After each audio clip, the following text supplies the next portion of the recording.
एक बार लंकापति रावण के तप से खुश होकर भगवान ब्रह्मा उसे वरदान मांगने को कहते हैं।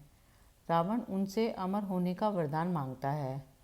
ब्रह्मा जी उसे अमर होने के अलावा कोई दूसरा वरदान मांगने को कहते हैं। रावण वरदान में मांगता है कि मुझे सुर, असुर, पिशाच, नाग, किन्नर या अप्सरा कोई भी ना मार सके। रावण मनुष्य द्वारा ना मारे जाने के बारे में कुछ नहीं कहता, क्योंकि वह मनुष्य को तिनके के समान समझता था। वरदान पाने के बाद रावण हर तरफ तबाही मचाना शुरू कर देता है। एक दिन वह दंडकारण्य नामक जगह पहुंचता है, जहां ऋषि मुनियों का निवास था।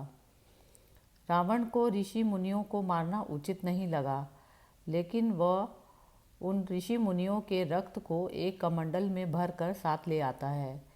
वह कमंडल कृतसमद ऋषि का था, जो पुत्री की लालसा में माता लक्ष्मी से प्रार्थना करते थे कि वह उनके घर पुत्री के रूप में जन्म ले।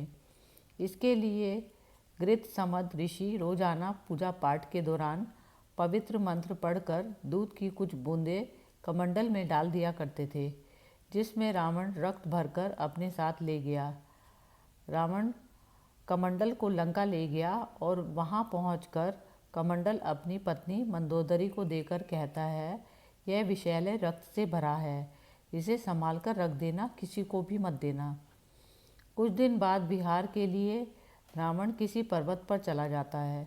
मंदोदरी को इस तरह रावण का जाना अच्छा नहीं लगता। वो मृत्यु प्राप्त करने के लिए कमंडल में भरे विष का पान कर लेती है। कमंडल के रक्त पीने के बाद कुछ समय बाद मंदोदरी गर्भवती हो जाती है। गर्भवती होने के बाद मंदोदरी घबरा जाती है कि महल में मौजूद अन्य लोग उसके बारे में क्या सोचेंगे। फिर मंदोदरी तीर्थ यात्रा का नाम लेकर कुरुक्षेत्र चली जाती है। वहाँ मंदोदरी एक बच्ची को जन्म देती है, लेकिन लोक लाज की लज्जा के कारण वह उसे कलश में रख कर जमीन में दफना देती है। कुछ दिनों बाद राजा जनक भी कुरुक्षेत्र जाते हैं। जब वह जमीन में हल चलाते हैं तो उन्हें वहाँ कलश मिलता है, जिसमें मंदोदरी ने बच्ची को रखा था। बच्ची को कलश से निकालते ही आसमान से फूलों की वर्षा होने लगती है और साथ में आकाशवाणी भी होती है।